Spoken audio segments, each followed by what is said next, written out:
सागर किनारे दिल ये पुकारे, तू जो नहीं तो मेरा कोई नहीं है हो সাগর কিনারে। হাই, আমি Ipsita, welcome back to my channel. চলে এসেছি আবার একটা নতুন ভিডিও নিয়ে। তো আজকে ভিডিওর শুরুতে ইন্ট্রোডাকশনে কেন সাগর কিনারে গানটা গাইলাম আমি জানি আপনারা সবাই বুঝে গেছেন, কিন্তু এই গানটা ছাড়াও অনেক গান আছে। সমুদ্রের পাড়ে গিয়ে সাগর পাড়ে হিয়া মন নাচে রে, যাই হোক লিরিকগুলো আমার মনে নেই। তাছাড়াও প্রচুর গান রয়েছে, কিন্তু এই গানটাই পার্টিকুলারলি কেন গাইলাম, কারণ এই যে সাগর পাড়ে গিয়ে যে মন নাচাচ্ছে, সে এমন একটা কথা লিখে রেখেছে যাতে কিনা মনে হয় যে বরকে কত মিস করছি, তুমি ছাড়া আমার কেউ নেই, এত আনন্দের মাঝেও আমি তোমাকে ছাড়া ভাবতে পারছি না। তো বুঝতেই পেরেছেন অবশ্যই দালালকে নিয়ে কথা হচ্ছে।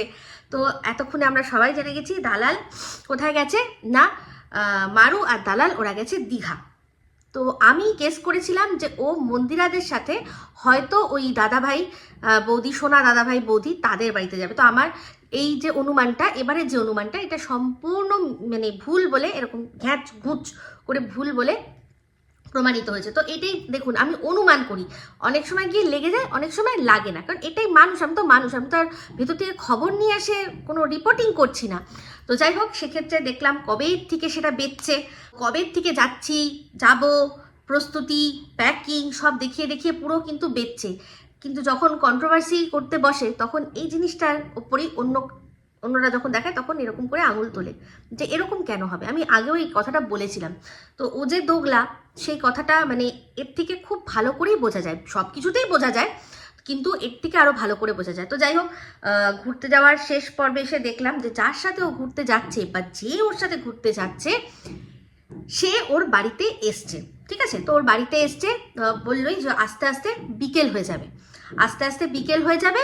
তো ও আমাদের বাড়িতে একটা বেলায় খাওয়ার সুযোগ পাবে, শুধু ডিনারটা, কারণ পরের দিন সকালবেলা আমরা আবার ভোরবেলা বেরিয়ে যাব। তাই কোনো রকমভাবে কোনো ব্রেকফাস্টের ব্যাপার নেই, ওই একবেলা আমাদের বাড়িতে আসবে, বিকেলবেলা আসবে, এসে খাবে। তো যখন আসলো সেই টাইমটা বললো যে একটু বাবা দেখো এখন বেশি বাজে না, তাতেই অন্ধকার হয়ে গেছে, যাই আমি সামনে গিয়ে দাঁড়াই, মানে গলি, ওদের হয়তো গলির মুখটায় গিয়ে ও দাঁড়াবে।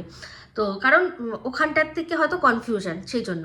তো যাই হোক, সেখানে দাঁড়াবে। তখনও দেখলাম কিন্তু পুরোপুরি অন্ধকার হয়ে যায়নি, তখনও আলো আছে। তো সেই টাইমটা দেখে আমার যা মনে হলো, আমি তো এখানেও আমার এখানকার কখন অন্ধকার হয় এই সময় আমি তো তাও বুঝি, আর ও তো আমার থেকে মানে অনেক দূরে থাকে না, অন্য স্টেটেও থাকে না, বা এমন কোনো জায়গায় এমন কোনো দূরত্বে থাকে না যে খুব বেশি আকাশ পাতাল তফাৎ হবে। তো ওর আকাশ আমার আকাশ মোটামুটি একই। তো সেক্ষেত্রে ওই মোটামুটি 5টা হয়তো বেজেছিল, 5টার আশেপাশে বেজেছিল। তো 5টা একটা মেয়ে এসছে, তাও কখন এসছে, কোথা থেকে এসছে, ওর বাড়ি থেকে। ওর বাড়ি কিন্তু বেশ মানে খুব যে কাছে এরকম কোনো ব্যাপার না। তো বুঝতে পারছি সেও তার সমস্ত কিছু প্যাকিং করে আগের থেকে রেখেছিল, কিন্তু যখন এসছে ও হয়তো লাঞ্চ করে তারপর বেরিয়েছে, তারপর ওর বাড়িতে এসে পৌঁছাবে। তার মানে লাঞ্চ আর এই ডিনারের মাঝখানটা অনেকটা গ্যাপ তাহলে পড়ে যাবে ওর বাড়িতে এসে, যদি শুধুমাত্র ডিনারটাই করে, লাঞ্চ করে বেরিয়েছে, তো এতটা রাস্তা এসছে। তো সেক্ষেত্রে ও মনে হয় বলেওছে, আমি ওর ভিডিওটা পুরো দেখিনি, কেটে কেটে কেটে কেটে দেখছিলাম একটু অংশ। তো ও মনে হয় ভিডিওতে বলেওছে যে আমার খিদে পাচ্ছে। তো যাই হোক, সেই বিষয়টা নিয়েই আজকে ওর কমেন্ট বক্সে একটা কমেন্ট এসছে, যেখানে বলেছে যে ও যখন তোমার বাড়িতে বিকেলবেলা এসছে তখন বিকেলবেলাতেই ওকে কিছু খেতে দিতে পারতে, কারণ এতটা রাস্তা আসলো, ডিনার করতে অনেক টাইম, এরকমভাবে একটা কমেন্ট করেছে। তো তার উত্তরে দালাল কি লিখেছে, দালাল লিখেছে যে কিছু মানুষের অভ্যেস আছে না জেনেই কথা বলা, যেমন কিনা তুমি। তো এই যে আইডিটা, সেই আইডিটা কিন্তু ওর ভীষণ মানে একজন কি বলবো সাপোর্টার, ওকে সব রকমভাবে সবসময় দেখেছি সাপোর্টই করে গেছে। আজ একটা কথা লিখেছে, সেটার উত্তরে এরকমভাবে উত্তর দিল। তো সেক্ষেত্রে উনি যেটা আবার প্রত্যুত্তর দিয়েছে, সেটা আমারও কথা যে তুমি অফ দ্য ক্যামেরা ওর সাথে কি করছো, ও আসাতে ওকে শরবত করে দিয়েছো না, তুমি ওর জন্য হালুয়া করে দিয়েছো না পুরি করে দিয়েছো, সেটা আমাদের জানার কথা নয়। তুমি যেটা ভিডিওর মধ্যে দেখাবে, যতটুকু দেখাবে আমরা সেই বেস করেই কিন্তু কথাটা বলবো, প্রশ্ন করব। তো সেক্ষেত্রে ও কি উত্তর দিতে পারতো, না গো দিদি আমি দিয়েছিলাম, আসলে এত ব্যস্ত ছিলাম তো ক্যাপচার করতে পারিনি, অন্যান্যগুলো ক্যাপচার করছিলাম, ভিডিওটা বড় হয়ে যাচ্ছিল। এরকমভাবে সুন্দর করে সুইটলি একটা উত্তর দিয়ে দিতে পারতো, কিন্তু এখানেই মানুষের ঔদ্ধত্যের প্রমাণ হয়ে যায়। যেহেতু এখন ওর ব্লগ ভিডিওতে আগের চেয়ে অনেক বেশি ভিউজ আসছে, সেই জন্যই ওর মধ্যে এখন এমন একটা ঔদ্ধত্য এসে গেছে যে ঠিক আছে ভাই, আমি তোমার থেকেও এখন অনেক ভালোবাসার মানুষ পেয়ে গেছি, আমার তোমাকে বসে বসে এরকমভাবে এক্সপ্লেন না করলেও চলবে, বা এটুকু লিখে দিতে পারতো যে আমি নেক্সট ভিডিওতে এই বিষয়টা ক্লিয়ার করব, দিয়ে ভিডিওর মধ্যে বলতো যে তুমি ভুল বুঝেছো, আসলে দিয়েছিলাম খেতে, কিন্তু সেটা ক্যামেরাবন্দি করা হয়নি। কিন্তু এখানেই বোঝা যায়, ওই যে বলে না যে আমি চেঞ্জ হচ্ছি, আমি চেঞ্জ হব, আমি চেষ্টা করছি, এগুলো সমস্ত কথার কথা, সমস্ত কথার কথা। ও ভেতর থেকে কোনো দিনও চেঞ্জ হতে পারবে না। ও ওই রকমই মানুষ, একটা নেগেটিভ পার্সন, যে কিনা কখনো কোনো কথাকে পজিটিভলি নিতেই পারবে না। তো যাই হোক, খারাপ লাগছিল, কারণ এই আইডিটাকে আমি দেখেছি, সে কিন্তু ওর হয়ে অনেক মানুষকে অনেক রকমভাবে জবাব দিয়েছে, উত্তর দিয়েছে। ভালোবাসার মানুষ, তো ভালোবাসার মানুষকে কি করতে হয়, ভালোবেসে আঁকড়ে রাখতে হয়। হ্যাঁ, আমি মানতাম যদি ওকে একজন বাজেভাবে বলতো যে কি গো তুমি খেতে দিতে পারো না, একটা মানুষকে আপ্যায়ন জানো না করতে, বলে দু একটা গালাগালি দিত বা কিছু দিত, তাকেও এই উত্তরটা দিত, তাও ঠিক আছে। কিন্তু এত মানে যে এত বছরের ভালোবাসার মানুষ এত সুন্দর করে ওকে একটা কথা বললো, নিতে পারলো না। এটাই হচ্ছে বলে না, মানে শিক্ষা, পারিবারিক শিক্ষা যদি না থাকে তাহলে কখনো মানুষ মানে ঠিক সেই রকমভাবে উত্তর দিতে পারবেই না, তাদের মধ্যে এরকম চলে আসবেই। আর এমনিতেও ওকে জানেন যে যেই মানে ওর যে ঔদ্ধত্যটা ওর প্রচুর বেশি, সেখানে ওর কিছু থাকুক আর না থাকুক, ওর মধ্যে প্রচুর অ্যারোগেন্স রয়েছে। তো যাই হোক, আমি শুধু ভিডিওটা দেখছি আর ভাবছি যে এই মানুষটাই কি সেই মানুষটা যে কিনা ডিসেম্বর মাস আসলেই সেই ছেলেরা যেরকম মাফলার এরকম এখানটা দিয়ে জড়িয়ে এখানটায় বাঁধতো, বেঁধে সারাক্ষণ এরকম করে থাকতো, আমার এই লেগে যাবে, আমার ঠান্ডা লেগে যাবে, আমার ওই হয়ে যাবে, আমার সেই হয়ে যাবে, নাক টানছি, এই যে করতো, এই মানুষটাই কি সেই মানুষটা? কি করে মানুষ এত বদলে যেতে পারে? মানুষ বদলায় না, মানুষ নিজের ফেক, যারা ফেক হয় না তারা ওইরকমভাবে নিজেদেরকে করে রাখে। তখন ওর না টাকা পয়সার সঙ্গতি ছিল, কোথাও বেড়ানোর ব্যাপার ছিল না, মানুষের অল্প পয়সাতেও কিন্তু পাশাপাশি ঘোরে, কিন্তু ওর বর ওর প্রতি সেই সময় দেওয়ার মতো ছিল না। সপ্তাহে একদিন হলেও কিন্তু দিতে পারতো, কিন্তু ওরা সেটুকু টাকা খরচা করার জন্য ওরা চিন্তা করতো। কিন্তু জবের থেকে দেখেছে খোলাম কুচির মতো দু হাতে পয়সা এসছে, যেখানে কিনা কিউআর কোডের মাধ্যমে ও টাকা মানুষের কাছ থেকে নিয়েছে, আরো কত কত টাকা কামিয়েছে, লোকে বলা যায় না কত জায়গা থেকে ওকে ফান্ডিং করছে, এরকম শোনা গেছে। এটা এই ফান্ডিং এর কথাটা কিন্তু সম্পূর্ণ শোনা, এটা আমি দাবি করছি না, আমি শুনেছি। তো সেই জন্যই বলছি, শোনা কথা তো বলতেই পারি, দাবি তো করছি না। তাহলে সেক্ষেত্রে বলুন, এই জন্য গায়ে লাগছে না এখন ও, যার যখন যেটা মনে হয় তখন সেটা কেনে, যে কিনা 200 টাকার জিনিস কিনতে 200 বার চিন্তা করতো, সে 13,500 টাকার ওই পরচুলা কিনতে এক মুহূর্ত সে চিন্তা করলো না, অর্ডার করে দিল। যখন দেখলো কখন যে হ্যাঁ আমি তো মানে হারামে অনেক টাকা পেয়ে গেছি, কিউআর কোডের মাধ্যমে টাকা তোলাটা হারামের টাকা, ওটা হারামের টাকা, ও কোনো খেটে উপার্জন করেনি, লোকের কাছ থেকে ভিক্ষা করেছে, ওটা ভিক্ষা করেছে রীতিমতো, সে যে কোনো কারণেই হোক না কেন, নিজের জন্যে কেস খেয়েছে, নিজের কথায় কেস খেয়েছে, সেই কথাটা নিজে ইনকাম করে লড়া, তবেই একটা মেয়েকে আমরা বলবো লড়াকু। ওটা ওর কোনো অসুস্থতা নয় যে হঠাৎ করে অসুস্থতা হয়ে গেছে আমি সেই জন্য টাকা মানুষের কাছ থেকে সংগ্রহ করছি, আমি কোথা থেকে হট করে এতগুলো টাকা পাবো, আমার কোনো অপারেশন করার আছে, বুঝতে পারছেন? তাহলে ও যে কতটা ফেক পার্সন সেজে থাকতো, ওর ঘুরতে বেড়াতে সমস্ত কিছুই ভাল লাগতো, কিন্তু ওর তখন টাকার জন্য পারতো না। এখন দেখেছে অগাধ টাকা রয়েছে, সেই জন্যই এখন দিল খোলকে এটাও বুঝতে পারছে যে বয়সটা তো হচ্ছে, এখন যদি না এনজয় করি এই টাকাগুলো কি হবে, কি হবে? আমি যদি এনজয় না করি তাহলে পরবর্তীকালে অন্য লোকে এনজয় করবে, আর আমার মাথায় তো খাড়া ঝুলছেই, সে জরিমানার খাড়া হোক, সে শাস্তির খাড়া হোক, যাই হোক, যেটাই হোক, তাহলে এখনই তো মজা করলে। তো যাই হোক, একটা কথা ভাবছি, এই যে এ দিনের পর দিন সীমাকে সহ এরকম অনেক মানুষকে বলেছে যে তাদের পারিবারিক শিক্ষার কথা, তাদের পারিবারিক শাসনের কথা, তাদের বরের তাদের জীবনে কি রোল সেটার কথা জিজ্ঞাসা করেছে। সীমাকে বলেছে তো তুই তো তোর বরকে কোনো পাত্তাই দিস না, তোর বাচ্চাও কোনো ব্যাপার নেই, তুই তো একটা কি মানুষ, তোর কোনো ব্যাপার না, তুই একটা যখন তখন যেখানে খুশি বেরিয়ে যাস, যেতে পারিস। যেখানে কিনা সীমা সবসময় বলে যে আমার পক্ষে সবসময় বেরোনো সম্ভব না, আমার এত বড় বাড়ি, আমার সেগুলোকে তারপর দুটো কাজের লোক তাদের পরিচালনা করতে হয়, আমার মেয়ে যে কিনা বাড়িতে থেকে কাজ করে তার খাওয়া দাওয়ার টাইম, শোয়ার টাইম আলাদা, কারণ সে একটা বিদেশি কোম্পানিতে কাজ করে। তো সেজন্য আমাকে, তার উপর ওর বাড়িতেও একটি পোষ্য রয়েছে, সব কিছু মিলে ওর বড় সুস্থ। তো বেরোবো অবশ্যই, কিন্তু আমাকে সব কিছু দেখে ঘর সামলে তারপর বেরোতে হয়। সেটার জন্য সীমাকে কম কথা শুনতে হয়নি, বলেছেও। তাহলে এই চিন্তা করে দেখুন, এই যে ও দুটো মেয়ে, ওরা দীঘার মতো একটা জায়গায় চলে গেল, ওর বর ওকে ছেড়ে দিল। মারুর কথা ছাড়ছি, ও একটা অবিবাহিত মেয়ে, ওর মা ওকে অনেক কি স্বাধীনতা দেয় সেটা দেখে বোঝা যায়। বা স্বাধীনতা পাক না পাক, মারু কোনোদিনও অন্যের ওপর আঙুল তোলেনি যে সে কিরকম লাইফ লিড করছে।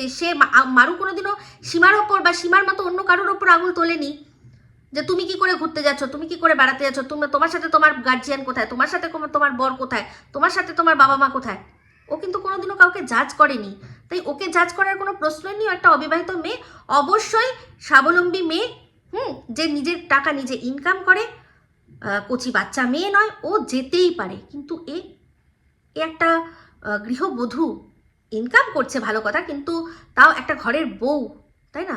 তো ইনকাম তো সীমাও করছে। তাহলে সেক্ষেত্রেও দিনের পর দিন কীরকমভাবে কথা বলে গেছে, কীরকম নোংরা কথা বলে গেছে, যে হোটেলে গিয়ে মারিয়ে এসছে কদিন ধরে, সীমাকে বলেছে। তাহলে ও যে এখন সেই কাজটাই করছে না, যেটা সীমার ওপর আঙুল তুলছে, সেই কাজটাই যে ও করছে না, আমরা কি করে মেনে নেব, তাই না? আমরা কি 24 ঘন্টা দেখতে পাচ্ছি যে ও হোটেলের মধ্যে কি করছে না করছে? 5-7 মিনিটেরও নয়, একটা ফুটেজ করে দিল, তারপর ব্যাক ক্যামেরা অফ করে কি হচ্ছে সেটা আমরা কি করে জানবো, তাই না? এই কথাগুলো কিন্তু দেখুন, ওর কথাই আমি বলছি। ও যেই কথাগুলো অন্যের ক্ষেত্রে বলেছে সেইটাই আমি ওর ক্ষেত্রে জিজ্ঞাসা করছি। এটা আমার মনের কথা নয়, এটা আমার মনের কথা নেই। যদিও আমি কোনোদিনও আজ পর্যন্ত এরকমভাবে ঘুরতে যাইনি। বিয়ের আগেও একবার শুধু কলেজের ট্রিপে গেছিলাম, তাছাড়া আমি কোনোদিনও, স্কুলের তো এক্সকারশন হতো দিনের দিন ফিরে আসা, কলেজের ট্যুরে গেছিলাম একবার বাঁকুড়া, তাছাড়া আমি কোনোদিনও এরকমভাবে যাইনি, ঠিক আছে? তো সেক্ষেত্রে আর বিয়ের পর তো একবার শুধু প্রশ্ন উঠেছিল, তাও কোথায়, আমাদের বাড়ির কাছে ডায়মন্ড হারবার, যেখান থেকে মানে দিনের দিনে গিয়ে ফিরে আসা যায়। আমরা গ্যাংরা মিলে ঠিক করেছিলাম যাবো, যদিও আমার হাজব্যান্ড আমাকে পারমিশন দিয়েছিল, কিন্তু পারমিশন মানে আমার পারমিশন নেন, আমাদের মধ্যে ওরকম ব্যাপার না, কিন্তু বলছে হ্যাঁ চলো যাও, কোনো ব্যাপার না। কিন্তু এক বন্ধুর হাজব্যান্ড বলেছিল কি দরকার আছে, ব্যাস ওইটুকুতেই থেমে গেছে আমাদের গল্প, শুধু এইটুকুই, কি দরকার আছে, গল্প এখানে হচ্ছে না, ব্যাস ওইখানেই আমরা স্টপ করে দিয়েছি। বুঝতে পেরেছেন? কোনো রকম কোনো ডিবেটেই যাইনি আমরা, ঠিক আছে? তো এই হচ্ছে ব্যাপার। সেখানে ও দিনের পর দিন যেখানে আঙুল তোলে সীমাকে, এই সীমা সন্দীপ ওরা হাইকোর্টে গেছিল, তারপর নাকি সীমা কোথায় গেছে, কোনখানে গিয়ে কি করেছে, সন্দীপ ওকে ছেড়ে দিয়ে চলে এসছে, আর সীমা তারপর হোটেলে গিয়ে কিছু করেছে। সীমা একটা সুইমিং পুলে, পাশে একটা লোক, সে সীমার না হাত ধরে আছে, না সীমাকে জড়িয়ে রয়েছে, না সীমার সামনে এরকম করে ক্যামেরা করছে, সে সীমার ক্যামেরা মানে নিজেকে ক্যামেরাবন্দি করছে, পাশে দেখা যাচ্ছে একটা লোক, তাকে কাজল বানিয়ে দেওয়া হয়েছে। তাহলে ওরও আজকে ভিডিও দেখছিলাম, যেখানে ও সমুদ্রে আনন্দ করছিল, অনেক মানুষ দেখছিলাম, এমন একটা মানে ওদের আশেপাশে যাচ্ছিল, তো তাদের মধ্যে কেউ ওদের ওরকম কাজল কিনা, মানে ওই দালালের কাজল কিনা, কে বলতে পারে, তাই না? তো কালকে দেখছিলাম একটা লাইভে ওই সাজ গেছে রিল্যাক্স করতে, তাই না? হোটেলে গেছে, মানে ঘুরতে গেছে, বেড়াতে গেছে রিল্যাক্স করতে, সেখানে সন্ধেবেলায় ওই রকম সাজ, কে সাজে? সাজটা আপনারা দেখেছিলেন? ওখানে সবাই কমেন্ট করেছে বার ডান্সারদের মতো লাগছে, আমি বলছি না, সেটা ওর কমেন্ট বক্সেই রয়েছে। তো সেক্ষেত্রে আমরা জানি হোটেলে গেলে, মানে ঘুরতে গেলে কি রিল্যাক্স করব, হালকা একটু সাজবো গুজবো, কিন্তু ওই রকম সাজ যেন সত্যিই মনে হচ্ছে কোথাও গিয়ে নৃত্য প্রদর্শনী করবে, মানে ওই নৃত্য করবে কোথাও একটা গিয়ে, যেন মনে হচ্ছে মানে কোনো নাচের অনুষ্ঠানগুলো হয় না, দেখবেন অনেক ওই মাচা অনুষ্ঠান যেগুলোকে বলে, যেগুলো মাচা মানে স্টেজ বেঁধে তারপর যে নাচা, এটা এরকম একটা ওয়ার্ড আছে, আমি ওগুলোকে মনে করি না, আমি মনে করি প্রত্যেকটাই শিল্প এক একটা, কিন্তু যে একটা প্রচলিত ওয়ার্ড আছে যে মাচা শিল্পী, মাচা নাচ, মনে হচ্ছিল না যে কোথাও কোনো গান হবে আর পেছনে এরা নাচবে এরকম, তার জন্য ওরকম সাজ সেজেছে, মনে হচ্ছিল না? মনে হচ্ছিল কিন্তু। আর বিশেষ করে আমার যদি নাও মনে হয়, ও যদি এরকম অন্য কাউকে দেখতো এরকম সেম দুজন মানুষ, দুটো মেয়ে ওদেরই মতো করতো, ও কিন্তু এটাই বলতো, আমি তো তাও ভালো বলছি, ও তো তাদেরকে মানে শুইয়ে দিত, কাস্টমার ধরে নিয়ে গেছে, এরপর কাস্টমারের কাছে যাবি, এই ধরনের কথা ও বলতো। ওর যা মেন্টালিটি, ও যে নাচছে, ঘুরছে, করছে, আমি না দেখছি, দেখে ভাবছি যে এগুলো দেখছি, কই আমার তো খারাপ লাগছে না, মানে আমার তো কষ্ট হচ্ছে না, ঘুরতে যাচ্ছে, বেড়াতে যাচ্ছে। সত্যি বলছি, আপনারা আমার উপর রাগ করবেন না, আমি হাজার চেষ্টা করলাম, তাও কিন্তু মানে I just can't feel bad for her. আমি কিন্তু আমার কিন্তু ভালো লাগছে যে ও জগৎটা দেখছে, ও বুঝছে এরকম হয়, যেটা আগে অন্যকে দেখে ও ভাবতো এটা সম্ভব কি করে, একটা বাড়ির বউ সে ঘুরতে বেড়াতে চলে যাচ্ছে, এটা সম্ভব কি করে হচ্ছে, বাড়ির লোকরা কি করে ছাড়ছে, এরকম প্রশ্ন কিন্তু তুলেছে, একজন না অনেক জনের ক্ষেত্রে তুলেছে। কিন্তু তার সত্ত্বেও আমি যখন দেখছি, আমি ভাবছি হ্যাঁ তুই দেখ, তুই পৃথিবীটাকে দেখ, তুই আনন্দ ফুর্তি কর, তাহলে তুই বুঝবি যে অন্য লোকে যারা যায় তারা আনন্দ ফুর্তি কিরকম করে। দিনের পর দিন অন্যের আনন্দ ফুর্তি দেখে শুধু জ্বলেছে, শুধু ভেতরে ভেতরে জ্বলেছে, পারেনি করতে, সে আঙুর ফল টক সেই জিনিসটাই ক্যামেরার থ্রু দিয়ে বাইরে মানে পুরো হিংস্রভাবে ফুটিয়ে তুলেছে, সেটাকে বাজে নিজেকে দিয়ে বিচার করে যে কিরকম, দেখো আমি কিরকম আদর্শ বৌমা, আমি কিরকম আদর্শ বউ, আর এরা দেখো কিরকম বেলেল্লেপনা করছে। আজ নিজে যখন করছে, আমি আমি সত্যি বলছি, জানেন আমি মিথ্যা কথা বলি না, আমি ভেতরে ভেতরে ভীষণ খুশি হচ্ছি যে তুই দেখ, এটা হয়, এটাই লাইফ, তুই পাসনি তাই জন্য তোর অন্যের প্রতি এরকম ক্ষোভ ছিল। আমি কোনোভাবেই কিন্তু খারাপ মানে ফিল করতে পারছি না, বা হিংসা তো ছেড়ে দিন, ওসব তো মানে আসেই না আমার কোনোদিনও। আমি খুব খুশি হচ্ছি দেখে, নাচছিল যখন, হ্যাঁ লুকটার কথা যারা যারা লিখেছে একদম 100% আমি সহমত, যে এরকম লুক কিন্তু মানে পুরো জঘন্য লাগছিল। ওটা কি ড্রেস, মানে ওই ওপরের যে টপের সাথে একটা জ্যাকেট, আর তার সাথে ওই প্যান্টটা কি যে বেমানান লাগছিল, কি বলবো, ভীষণ বেমানান লাগছিল। তো যাই হোক, আমার তো বক্তব্য এটাই ছিল যে নিজে দিনের পর দিন অন্যের ওপর আঙুল তুলেছে, আজ সে এরকমভাবে মজা মস্তি করছে। সে আশা করি এইবার আশা করি ও বুঝবে যে কোথাও ঘুরতে বেড়াতে যাওয়া বা কেউ একা বেরোনো মানেই সেটা নোংরা না। যদি এবার সত্যি ওর ভেতরে ও করে থাকে, তাহলে পরবর্তীকালে ও বলবে ও আচ্ছা আমরাও তো নোংরামি করেছিলাম, তাহলে এরা যাচ্ছে এরাও নোংরামি করেছে, যে যেমন তেমনি জগৎ দেখে তেমনি, তাই না? আমি এটা এরকমভাবেই বললাম, আমি কিন্তু বলছি না নোংরামি, কিন্তু ওখানে সাজগোজ নিয়ে যারা লিখেছে একদম ঠিক, কিন্তু আমি বলছি যে ও যেরকমভাবে আমাদেরকে বুঝিয়েছে, আমাদেরকে তো ও বুঝিয়েছে যেরকমভাবে একটা মেয়ে এরকম হতে পারে না, যেতে পারে না। এই চিন্তা করে দেখুন, ও এই ট্রিপটা করেনি, এই ট্রিপটা আমি আর সীমা রয়েছি, আমি আর সীমা রয়েছি, তো সেখানে ওই মানে টোটোওয়ালা থেকে শুরু করে সব্বার সাথে আমাদেরকে একবার করে শুইয়ে দিয়ে ও ভিডিও করতো। ওর কিন্তু মনে হতো না এটা যে হ্যাঁ দুটো মেয়ে গেছে, সেখানে দুজন মহিলা গেছে, ওরা হাজব্যান্ড ছেড়ে বর ছেড়ে নিজেদের মধ্যে একটু সময় কাটাতেই পারে, নিজেদের জন্য একটু সময় বার করে নিজেদেরকে একটু সময় দিতেই পারে। ও কিন্তু তখন এটা মনে করতো না, আর আমি এটুকুও বলে দিচ্ছি এর পরেও ও মনে করবে না, কারণ ও দোগলা। ও মনে করে ও যেটা করে আসছে এটা ঠিক আছে, কিন্তু এই সেম জিনিস যদি অন্য করে তখনই আবারও তাদের পারিবারিক শিক্ষার প্রশ্ন তুলবে। এটা লিখে নিন, মিলিয়ে নেবেন, কারণ ও দোগলা, ঠিক আছে? তো যাই হোক, সবশেষে দেখলাম সমুদ্রের কাছে হোটেল নিল, বললো যে একটু দাম বেশি। হ্যাঁ অবশ্যই, সমুদ্রের কাছে সব কিছুর দাম বেশি, যত ভেতর দিকে যাবেন তত আর কি দামটা কম হবে। তো সেক্ষেত্রে বললো ঠিক আছে, কোনো ব্যাপার না, দুটো দিন এসছি তো, দুটো দিন একটু মজা করি। তো কি মনে হচ্ছে এখানে স্পন্সার্ড ট্রিপ? এটা কোনো স্পন্সার্ড ট্রিপ? কোনো কাজ হাসিল করে দিয়েছে সেই জন্য কি কেউ স্পন্সার করেছে? কি মনে হয় যে এত মানে সাশ্রয়ী, সে এটা বলবে না যে দূর একটুখানি হেঁটে নেব, হোটেল থেকে একটু হেঁটে নেব, চল অনেকগুলো টাকা বেঁচে যাবে, সেই টাকাগুলো দিয়ে অন্তত আমাদের লাঞ্চ ডিনার এগুলো হয়ে যাবে, সে এটা চিন্তা করবে না? কারণ হোটেল মানে সমুদ্র থেকে দূরে গেলে এক একটা হোটেলের কমসে কম 500,000 টাকার ডিফারেন্স হয়, 500,000 টাকায় ওদের সারাদিনের খাবারটা হয়ে যাবে না? তো কি মনে হয় এই যে কথাটা বললাম স্পন্সার্ড, এই হোটেলটা যেন মনে হচ্ছে না যে আগের থেকেই করা ছিল, কেউ বলে দিয়েছিল যে এই হোটেলে আসতে। বাস থেকে নামলো, নেমে যে ওই গাড়িটায় উঠলো, মানে ভ্যান, রিক্সা বা টোটো বা ম্যাজিক গাড়ি, অনেকের অনেক নাম আছে জায়গার, তো সেখানে সেটায় উঠলো, উঠে তারপর ডাইরেক্ট হোটেলে পৌঁছে বললো যে মাঝখানে একটা হোটেল দেখেছিলাম, ভালো লাগেনি, তাই এখানেই ডাইরেক্ট এসেছিলাম।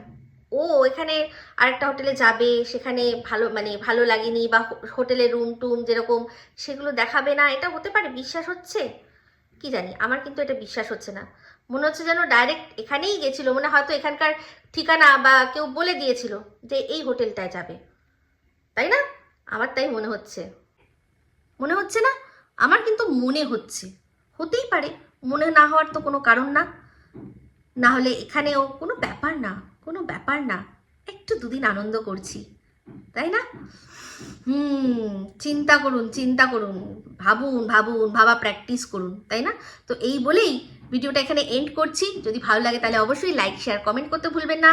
যারা চ্যানেলটা সাবস্ক্রাইব করেননি তারা সাবস্ক্রাইব করে নেবেন। সবাই ভালো থাকবেন, সুস্থ থাকবেন। আবার আসি খুব শীঘ্রই নতুন ভিডিও নিয়ে। টাটা।